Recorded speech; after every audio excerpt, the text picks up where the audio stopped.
several weeks ago, maybe a couple of months now. I don't remember what it was exactly, but it's been a while, but we just had a little bit about time. But here she's going to share a whole lot more. You are going to be blessed to see what God is doing through your prayers and your support of Corinne in Nepal. So Corinne, why don't you come? And again, who knows what what Nepal is most famous for? Mount Everest. All right, there we go. And as somebody said in the first service, it's most famous thing about Nepal is Corinne. So I hope that's not true. We would be okay with that. It's we believe in what you're doing there, and we're so glad that she's able to come and share today. So, Corinne, go ahead and let's see what God is doing in your life and ministry and the work in Nepal. All right. Thank you. Good morning, everybody. And thanks for coming. And for those of you that don't know me, my name is Corinne, and I've been in Nepal now since 2014, January of 2014, so almost 8 years now. And it's been 3 years since I've been home on home assignment and given like a full update. And I wanted to come and do that today. It's amazing what has happened in those 3 years. And it's really helpful for me, too, to be able to look back, because some days it feels like all you're doing is just trying to live, like cleaning your house and taking care of your dog and trying to make things happen. And it's good to look back and see that there's been lots of challenges and sorrows, but also great joys and a lot that's happened in that time. So I am part of what is called Women at Risk Nepal. Like I said, I've been there since 2014 until now. What I want to share with you first are some of the challenges and sorrows of the last 3 years, mostly because there's a whole lot more joys that have happened than sorrows, and I want to end with those good things. But I do want to recognize some of the people and the things that have happened in the last 3 years so that we can get a good sense of what it's like to be living and serving abroad. So the first person that I want to honor in that is my Nepali father. And he committed suicide 3 years ago when I was home on home assignment. He had struggled with alcoholism, and he was an excellent father. He was an excellent husband. They had a pretty strong family. He had become a believer before this, and so that gives me some comfort knowing that. But he, for whatever reasons known only unto him, he took his own life. And I wanted just to remember him because he was a really great person, and I really miss him. I want to also remember Kusum, which means flower in Nepali, and she was a lovely girl, the first girl I ever mentored in Nepal. She was in a safe house. Kusum was in a situation that was a difficult situation in her home, and her mom had married someone else and did not protect her from that, and she was abused in that situation. She ended up running away and being addicted to drugs and alcohol and doing some sex work to support herself before going to the safe house. She really did flourish in the safe house, but she had her demons. I taught her how to play guitar. I'm really bad at guitar, to be perfectly honest, and on like third lesson, she was already better than I was. But anyway, it was a blessing to serve her that way. I taught her English, and she taught me Nepali. But 2 years ago, when I was home having some surgeries, she also took her life, and so I wanted to remember what a lovely girl she was. She had aged out of the safe home and struggled to integrate back into society and fell into some of those old patterns and habits, and I think that was just too much for her. I want to remember Pasang, and he's the little boy in the back, the kind of taller boy in the back. This is his sister, Sangita, in the front with her arm on my dog's head. Pasang was a lovely boy, but I think a lot of you will remember that last year in Nepal, there was a lot of flooding and landslides, which is common, but the flooding came through our village, and in the middle of the night, it took Pasang's house down into the river. And he and his mother and his grandfather and a cousin all died in that. And Sangita was in another house at the time. She was with her aunt, so she lived. The father got caught in a tree down the cliff, and he was able to be extracted, and he lived, but it's just the two of them left. But I want to remember Pasang. He was a sweet, sweet boy. This is my Sunday school that I teach, and he was a great artist, and he was drawing Mary and Joseph at Christmas time a couple of years ago, and I said, well, that's a really great drawing, like you're a good artist, and he said, I know. So I just love that about him. He had just a great spirit and confidence and really sweet, and so again, I'm grateful that I got to walk with him for a while. I want to remember Soba, and Soba's in the back right now. That's her 15-year-old daughter, and she has a son as well. Soba was one of the casualties to COVID in our village. She was a very enterprising young woman. She was in her 40s, has 2 young children that she was raising by herself. We have an adventure camp called The Last Resort under my village. It's kind of a permanent tent camp, and you can go bungee jumping off the bridge, and you can go canyoning and things like that. And so she decided to start a snack shack and sold like fried rice and noodles and things like that to the foreigners that would come to that area to do the bungee jumping. And she had a pretty good little business. She was welcoming and sweet to me, even when I barely spoke Nepali and she had no English. We would sit out and she'd make me a cup of tea and we would chat as best we could. And she was just always a really bright spot in my day. So I said she died just this year of COVID, and I wanted to remember her. And then lastly, I want to remember Mua. I don't have a picture of her. She was my landlord in Kathmandu's 89-year-old mother who battled COVID as well. She was battling that as I came to the U.S. this time, and she lost that battle. So the rest of the family, everyone did get sick, but everyone else survived, but she did not. So she lived in our house, and I've known her for the whole 8 years that I've been in Nepal. All right, so now I want to move on to some of the other things. And just keep in mind, this is not what I'm doing in Nepal. This is what, God is doing in Nepal, but this is what we are helping God do in Nepal. I could do none of this without prayer support, without financial support, without just connection to the people that are here. So this is not my ministry, this is our ministry, and I want to show everybody what's happening with that. So we're starting out, I have a scholarship program. There are 55 at-risk children in 2 different villages in that scholarship program now.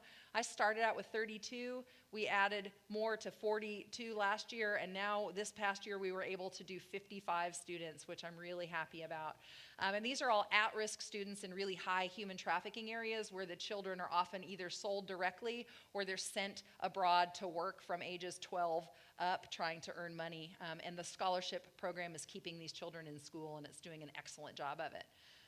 One of our success stories, my greatest success story, is Jasmine, and she is 2 over from the left in the back, smiling into the camera.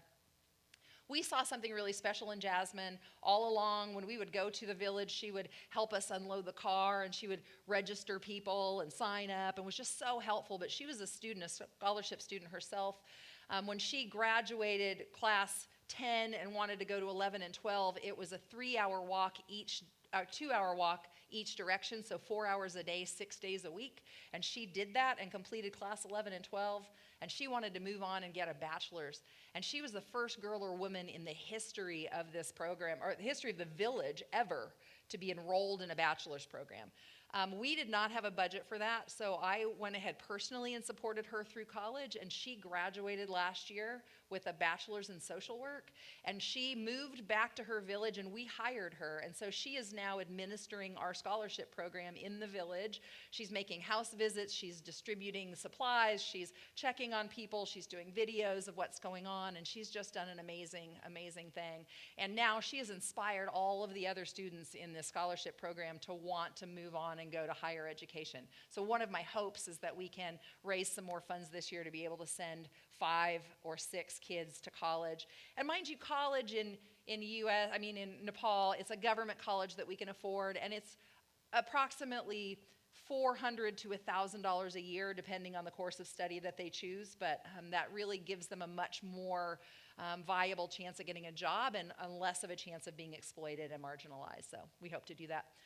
I just want to show you some of our students. These are some of the faces. We've got little tiny ones. We've got kind of mid-sized ones. These girls are like class 8 or 9, and they're ready to try to go on to class 10, 11, and 12. I just love her face, so I put her in everything because she's so cute on the left. We have some boys in the program too, because you can't have empowered girls and women without men that support girls and women and men that buy into this and believe in this. So some of the boys in this community really have hearts for their sisters and their mothers, or they just really need this help. And so we are also supporting a handful of boys. Even though it is Women at Risk initiative, we do serve both boys and girls. And then we have something different. So the scholarship program, that's it. And my hope for this year is that we can add higher education. One of the other things that we've done in the last 3 years is something called the Basic of Business program. We did a year-long small business training for 5 women. And it's a microloan program, so at the end of the training, they got $100 to start a small business. And so that's what we did. It's designed for village women. They do not have to be literate. They can do this even if they can't read and write, so that they can get an opportunity. They met weekly, and Garija was the young man who ran this program for me. There's our 5 women, and they would learn all the basics of business. Each week they would learn something different, like how to identify the businesses in your community, what is needed, what are the gaps. You know, if there's something else similar, how can you be excellent or different? How do you market? How do you price things? You know, things like that. So just your very basics of business. Then they would strategize. If they could read and write, which only about 2 of them in the group could, they would write out their business plan and they'd discuss it with each other. If not, they would draw pictures of maybe goats or their family or, you know, money and things like that, so that they could share their plan with others. And then we implemented. So they each got $100, and they started. One of them did goat farming. Another did tailoring. So you'll see later that we have a tailoring group, but she used the training we gave her to start her own business on the side and make clothes for people and do repairs. Someone else did tomato farming. One of the women did chicken farming, and then the last one already had a shop that sold some items, but she added accessories for girls like nail polish and, you know, cheap jewelry and hair ties and things like that, so that she could increase her market and business, and people could shop in the village and not have to go somewhere else for those types of things. And so that was a really great program, and 100% of those women paid us back their initial loan and have used that to actually support their families in different ways. The women's tailoring group is the other thing that we're doing, probably the most impactful as far as the community is concerned. We have 11 women in this program, plus myself. It's an income generation program for these women. We gave them 3 months of tailoring training up front. We hired a tailor, a Nepali tailor from another village, who came and trained them in how to make everything. So they would have that skill regardless of our program. And then we started making some things, which I'll tell you about. But we started in a dirt floor, tin roofed goat barn. So that's what we are in. In this place, you can see we were crammed together. There was 12 or 13 of us, 2 cutting tables, 9 sewing machines, 2 serger machines, and we had no power, we have no windows, we have no doors, we have no lights, no nothing. Like, that was really a pretty difficult place to work, but it worked. And then we got evicted from the dirt-floored, tin-roofed goat shed, and we ended up outside. And so I can only tell you how challenging it was to try to cut fabric outside in windy 40-degree weather. Yeah, that was more challenging than I even thought it was going to be. So it became evident that we needed a legitimate sewing center. We looked around, there was nothing else in the village. You'll see in a minute how small this village is. There was no other option. So I decided that I was going to raise some funds and I was going to build a legitimate sewing center. So here was it going up. It is 19 and a half by 36 feet. It's a big place. We have lots of room to spread out. It's got power, it's got lights, it's got doors that lock and cabinets, and it's just a lovely workspace where the women have pride in going there. It's a real place of business and a place of work, and we can have staff meetings, and I actually use this place now as a fellowship hall, so I'm using it also to bless in that way. So we have house fellowship in the village, and when it's my turn to be in my house, I have it in this place so that people can hear us singing. They can come if they want. They can hear the word. It's right in the middle of the village on the road, and so it's been a real blessing that way as well. So we had an opening Women's Day celebration, what that was on opening day, we got dressed up in our finest, and we sat and told stories about what this job means to everybody and how the difference it's made in our lives. We drew names and we gave a gift exchange. We ate snacks and we danced. Can you find me in that group? That's my Nepali mom in front of me. She's one of our women's group.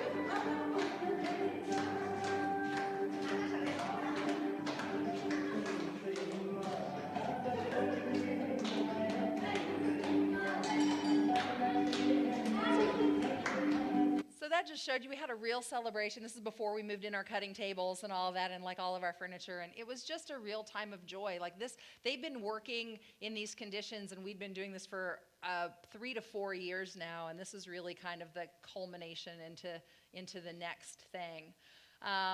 And I want you to meet the women. So here they are. Obviously me on the right and my Nepali partner Esther on the left.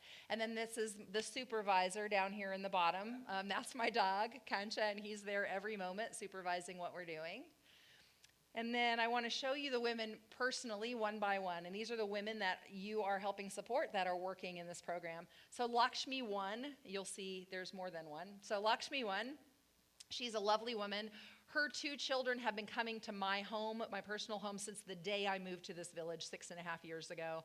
We still every week have playtime and visiting time together. She supports her children with this money, and she sends them alternately to a better school in another village. So her son goes 1 year to this better school. The next year she sends her daughter, and she alternates often back and forth so that they can get a stronger education, and that's what she uses her income for. And then we have Lakshmi 2. We actually have 3 Lakshmis total, but this is Lakshmi 2.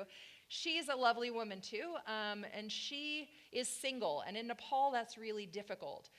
Nepali women can't really own property. They don't get any of the inheritance if someone dies. It's hard for them to be employed. They have 0 education. She's not been a day to school. They usually do arranged marriages and they're married right off the bat when they're younger, but when it came time for Lakshmi to marry, her father was sick with cancer. And she stayed home and cared for him. After that, after he died, she cared for her brothers and her sisters and helped her mother. And by the time that was all over, she was past the marrying age. She can get married now, but she will be a second wife to somebody that she doesn't know. And most people have to do that just to survive. And Lakshmi said, I want to keep doing this work because I can be independent. I can support myself and I don't have to be married off to somebody I don't want to be married to just so I can survive. So this was really important for her. Tara is my Nepali mom. It's nice to see her beautiful smile again. Like I said, her husband was the one that died 3 years ago. And for 2.5 years, I didn't see that smile. And it just lights the world up when she died. So she's part of my women's group as well. She, before this, was working at a factory. She was working 6 a.m. to 7 p.m. 6 days a week, so 13 hours a day, making $2 a day. She averaged $60 a month working that schedule. She now makes way more than that, working 11 a.m. to 4 p.m. 5 days a week in this women's program. So they make more than minimum wage, and it's a really good opportunity. And she could barely walk coming home after work standing on those concrete floors at the factory every day. And she has discs that are out in her back, and we would have to literally almost carry her into the house every day. She now has the flexibility to do what she needs to do and be able to still earn for her family. And then Sekunta is a wonderful person as well. She was completely uneducated and had a really hard time with that. Like, she struggled with self-esteem, never having an education, not being able to read or write.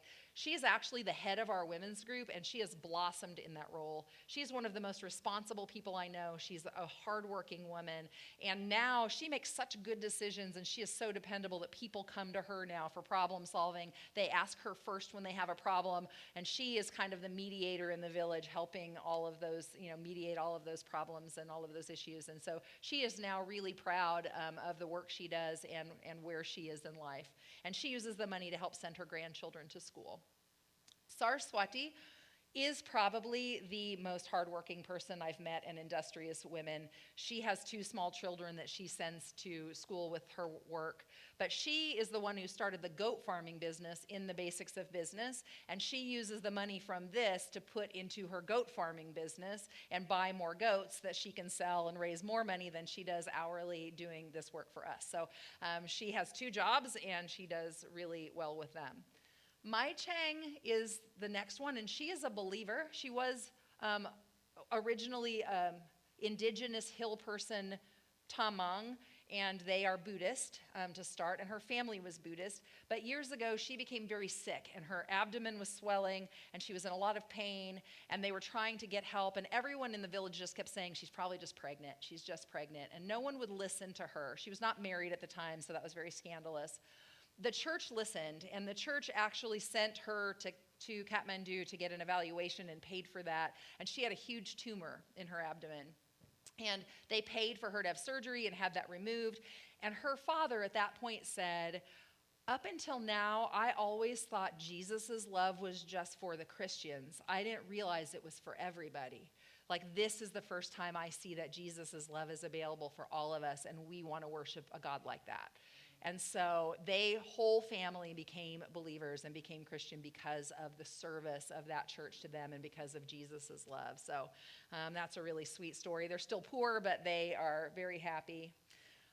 Rima is a person she's a believer as well. She also had a similar story. She had a heart issue that she needed surgery for and needed medicine for. Her family had kicked her out of the house, and then the church actually helped her get valve surgery on her heart, and she became in love with Jesus and God because of that service as well. After she became a Christian, she was sexually assaulted by someone and then forced to marry him because then she was unclean and not fit for marriage for anyone else. So she is married to her assaulter, which is I can't even imagine what that would be like. He will not allow her to have the money that she needs for medicine for her heart to keep her alive, so she uses this job for that. And she is a woman that took our basic of business training and started the tailoring business, so she has our job, plus she does tailoring on the side and is able to buy the medicine she needs and able to support herself. So that also was a pretty amazing story, and she's an amazing woman. Sita, she's just she's a pastor. And her husband is the official pastor of the church up in the village, and she was the first believer in this entire region. And almost every church and every believer in this place is there because of her outreach. She is an amazing evangelist. She is an amazing just proclaimer of Jesus' love and the gospel, and she is a bright light. And everything she makes, she actually uses in the service of those around her. They live really poor. The money they get in, they do not keep. They give to others. But she actually gave the land for this. We get 10 years use of the land for our sewing center. It's on her land, and they're not asking any money for that. They're just giving it out of the goodness of their heart. And then Esther is my Nepali partner, and I'm hoping to make this a business for her so that we have some sustainability and she can earn a living and run these women's programs for us. So, and then there's yours truly, because I just wanted to show off my fancy dress, because I don't look like that very often in the village. You can only imagine. So that was a day I smelled good and looked good and had had a bath. So I wanted to include that. And then our babies come with the sewing center. We started a daycare, basically. So what happened was we went back to go to work, and then they said, well, Mai Cheng can't do it anymore because she has a baby. And then so-and-so can't join the group because they have a baby. And I just thought, that's not my answer. Like, my answer isn't no, they can't because, especially people with children, they're the ones that should be able to work or maybe need to work now because they have an extra mouth to feed. So we just said, how can we solve this? And we decided to start a daycare. By daycare, I mean a mat sitting on the floor in the middle of the room with 2 babies on it. We had one worker with a baby, and we hired a worker with a baby. So she brought her baby in, and then Mai Cheng's baby joined them on the mat. And this woman, it's her job to take care of the baby's needs. If the baby needs to go to Mai Cheng to be fed, she'll take her there. If it needs to be changed, she'll do it. If the babies are fine and playing, which they do most of the time, then she can put snaps on things or tie ribbons or cut fabric or do things as a helper. So she's a day laborer helper, also makes more than minimum wage, but less than the master tailors. And we've started essentially a daycare center, which is unheard of there. We make tote bags, which is one of the things we've kind of started making, hopefully going to sell them as an income generation for Esther, and we're going to do that as her business, because the other part of this is making washable, reusable, eco-friendly sanitary pad kits that we give to the girls in the village schools. That part we make no income from, so I fund that through your generosity and the help of others. And those you can see they're beautiful, they're bright. There's the women sewing them, and here we are like putting them together and stuffing the kits. So then we have with this a menstruation hygiene training and sanitary pad distribution, that's hard to say, program. We are going to go this year into 12 schools and distribute those sanitary pads for free to 700 girls. And I don't know, some people don't know anything about menstruation issues in like third world countries, but there it's a real stigma. And they believe that it's an illness and someone can die if they come in contact with you when you're on your period. They also have no way to manage it. So even if they don't believe that, they have no way really to go to school because they have no way to manage. So they have kind of a bad education system already in the government village schools. And now they're missing up to 2 months of school a year because of period days that they're missing. So we're hoping to strengthen education by giving them these so that they can go to school every day. We have a basic women's health and hygiene training where we go into the schools and we train girls and boys, grades 6 and up. Again, the girls and boys all need this information that this is healthy body process. It has to do with fertility. This is how we have babies. You know, this happens all over the world. It's not an illness. And really just dispel those myths. And then we do the pad demonstration and the distribution to the girls, grades 6 and up. And you can see they're really happy to get these. This is really a joyful thing. The pads are beautiful and the kits are beautiful. And they now have a way to manage their menstruation, which is really a relief for them. Even if they had things available to do that, they don't have the money to buy those things. And there is sanitary issues and disposability issues, et cetera. So. Then I do research, so I'm there on a research visa, and my research, I go first to the schools. I do a survey to the girls like, how do you manage your menstruation now? How many days of school do you miss a week or a month due to this, or don't you, et cetera. I go back 6 months later after we give the pads, and we find out how are they doing, how are you attending school now, has that helped, et cetera. And we have found, now mind you, with COVID, this program is largely shut down because the schools have been closed. But we did some trial surveys in the beginning and found a 66% increase in days attended of school during periods after they got these pads. So that's making a big difference. And even the ones that weren't missing were not fully participating because they were so worried about leaking and so worried about things like that that they didn't focus or participate. They couldn't stand up in front of the class. They couldn't participate in what was going on. They just sat there basically and waited for the day to be over. And so now they can fully engage in their education, and I can stay there because it's my research. I want to show you a bit of relational ministry, which is actually probably the most important thing that I do. The other is probably the most impactful in the village.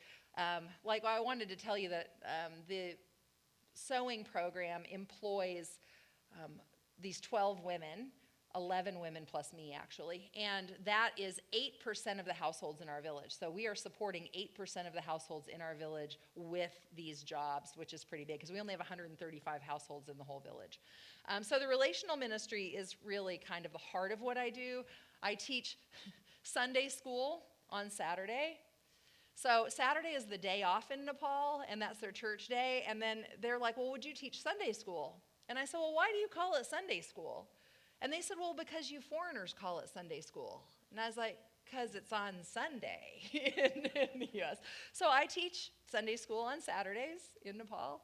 And there they are. I also play and mentor those village kids I was talking about.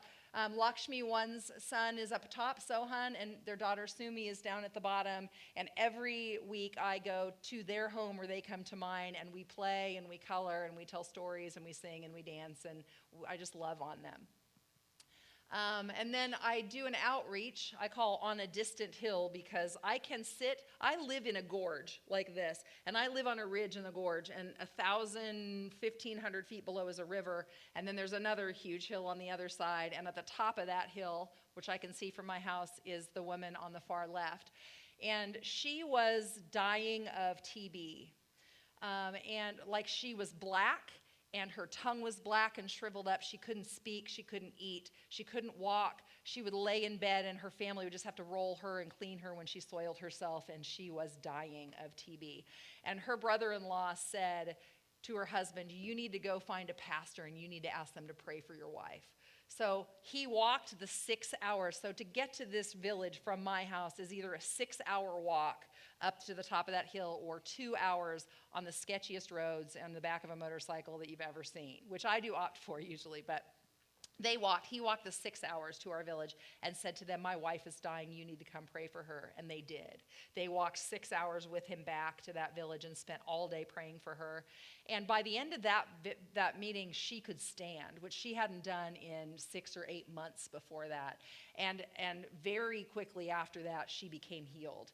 And she absolutely gave her life to Jesus because of the power of that healing. Her family hasn't, but her family appreciates Jesus and the healing he gave to her, and so allows her the freedom to worship him and to not do the Hindu stuff. But so she was healed. But then she loved Jesus, but she knew nothing about him. There was no church near. She was too weak to go anywhere where there was a church. There was no other believers. So I started once a week going to see her and mentor her. I used my children's Bible stories. I used my little videos on the phone. I spent the night in her shack on the floor with her family, and I do this about once a week. I will take people from the church to also pray and teach. I'm not, I can do the basics, but I want somebody really to speak into her heart, and we've been doing that. And we got to take her to Christmas celebration. That was unbelievable getting her. It was about 12 hours worth of me going back and forth up that mountain to get her, but she really got a lot out of that. So that's one of the relational things I do. So please pray for Asmita and her family. And then there's the personal slide. I just want to show you a couple of places I live. The first is Kathmandu. This is the view off of my roof in Kathmandu, off my apartment. And so you can see the Himalayas in the background and the housing in the foreground. And it's kind of a hot mess and a beautiful place all at once. And then here's my village. You can see it's a very small village. So in the front here, the yellow building is the school. Right to the left behind that with the red roof is the church that Sita and her husband run. And then that's their land. So directly in front of it on the road, it says Sewing Center, and that is where my sewing center is. And you can see it's like a critical place right in the middle of the village, right on the road. So for us to do the things we do there, everybody can participate and hear. And even just the job and the work, like they're all watching these women work day in and day out. And it's been really transformational in the village. At the end of the road, it says, my house is down this hill. And literally, you get to the end of the road and you hop off and you go down this sketchy, loose trail, and my house is down there on the hill. And the village is called Tangtali.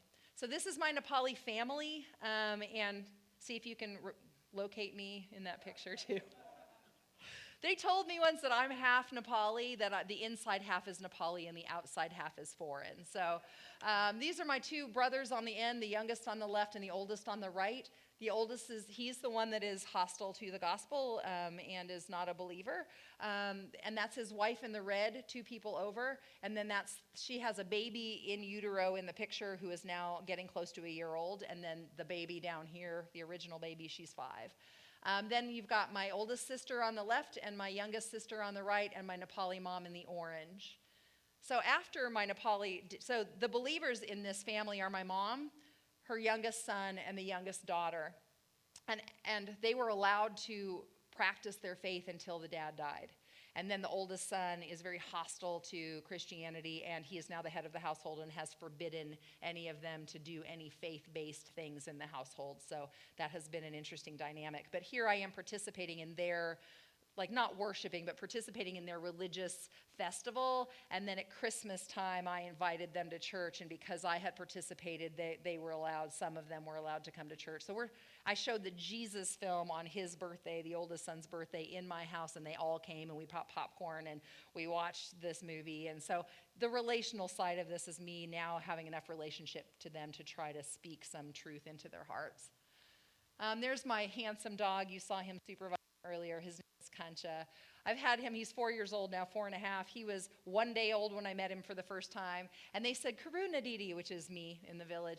They said, he's just like you. He's half foreigner and half Nepali. He's half white and half black. So he is my little half and half baby like me. So, all right. And then I wanted you to see I do have a team. I don't have anybody that lives with me in the village, meaning I'm the only foreigner, but other teammates live in Nepal in various places, and this is us at one of our annual team meetings, and so we live in different places. Some of us are in the U.S. now, too, and some are in Nepal, but we do have at least that kind of fellowship. I also have some friends.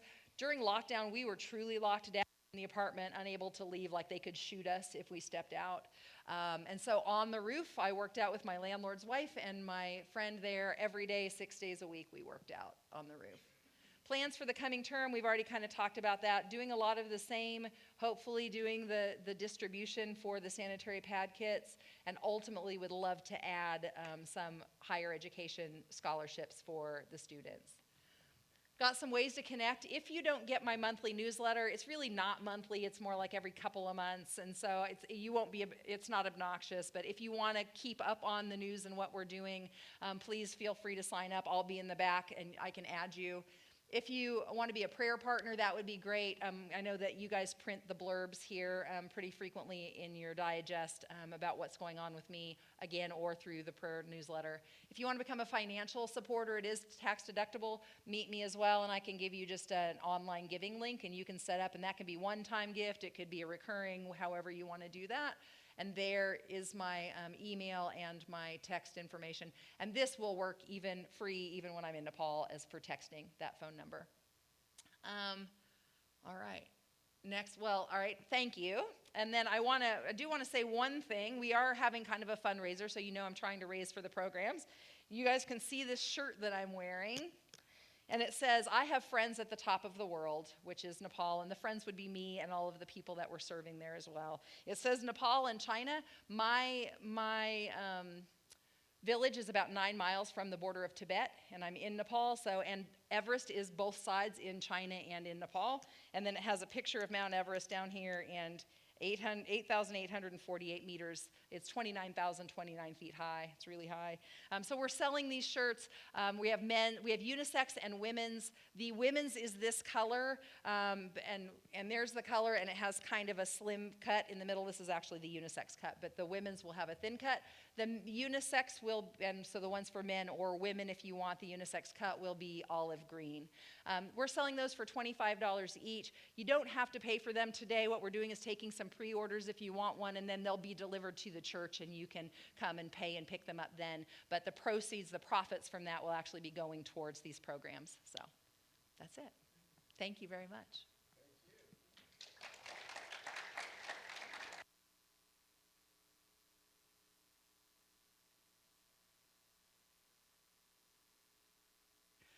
At the end of the first service, I came up and talked to Corinne just for a moment and asked her, is there something that we could help you with? Something that we could purchase, get you money for, to get that you wouldn't necessarily ask for, because I know Corinne, you send her money, she's gonna help a student, she's gonna do something like that. But we all have things that we would like to have that would help us, but we would never spend it on ourselves. We never spend the money on ourselves to get this tool, this item, whatever. And so I asked her, can you think of something? She said it would take me at least 15 minutes. Well, we were at the end of the first service, so we let it go. But she did come up with something. She would like a battery-operated projector. So that would be like something you can shoot off your computer or your phone, right? Yeah. And speakers for that. So I'd like you to consider giving toward that. I don't know what a battery-operated one of these costs. We'll find out. We'll make it work. But if you would like to give something, whether for this or just for Corinne's ministry, of course, there's offering envelopes at the back table, and just write Nepal, write Corinne, whatever you want. Put it in the mission slot on there. Everything that comes in like that today, we'll make sure that Corinne gets. But we're going to find one of these. So we'll start with a big internet search, and we will get it. So if you'd like to help with that or anything else with Corinne's ministry, please do so. Right now, I would like you to stand and extend your hand this way. I want us to pray for Corinne. As you can see, there's so much here. And the thing that, having seen this now twice, that is so important that sometimes we overlook is Corinne quite obviously understands the power of ministry to the one person.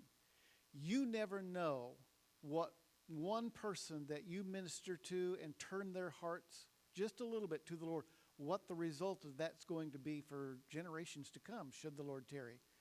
But taking the time for individual people, being willing to work in a small village to have a big impact in the region, that is powerful. And so we don't want to miss that. So anyway, if you would stretch your hands this way, let's pray for Corinne. Father, we thank you for Corinne. We thank you for the call of God upon her life and the privilege that we have to partner with her. Lord, we ask you that you would put a fresh anointing upon her, that when she returns, Lord, that you're going to anoint her hands to touch and to pray and to heal. Lord, that you're going to give her words of wisdom and understanding to speak to people, to lift them, to encourage them, edification, exhortation, comfort, Lord, and that she's going to speak prophetically into people's lives, and that, Lord, that you're going to expand her ministry as others that she trains will minister to the one, each one that they come across, and not neglect that, but see the value in that. Lord, we just pray that you'd bless her, bless the ministry there, and that you would cause it to increase in the name of Jesus. Everybody said, Amen. All right, Corinne will be at the back by the table if you'd like to order a T-shirt. And let me just say right now, if you'd like a T-shirt and you say, I don't have the money for it, go ahead and give her your name. We'll get you one, all right? And if you have any questions for Corinne, she'll be happy to answer them. Thank you for being here today. We'll see you.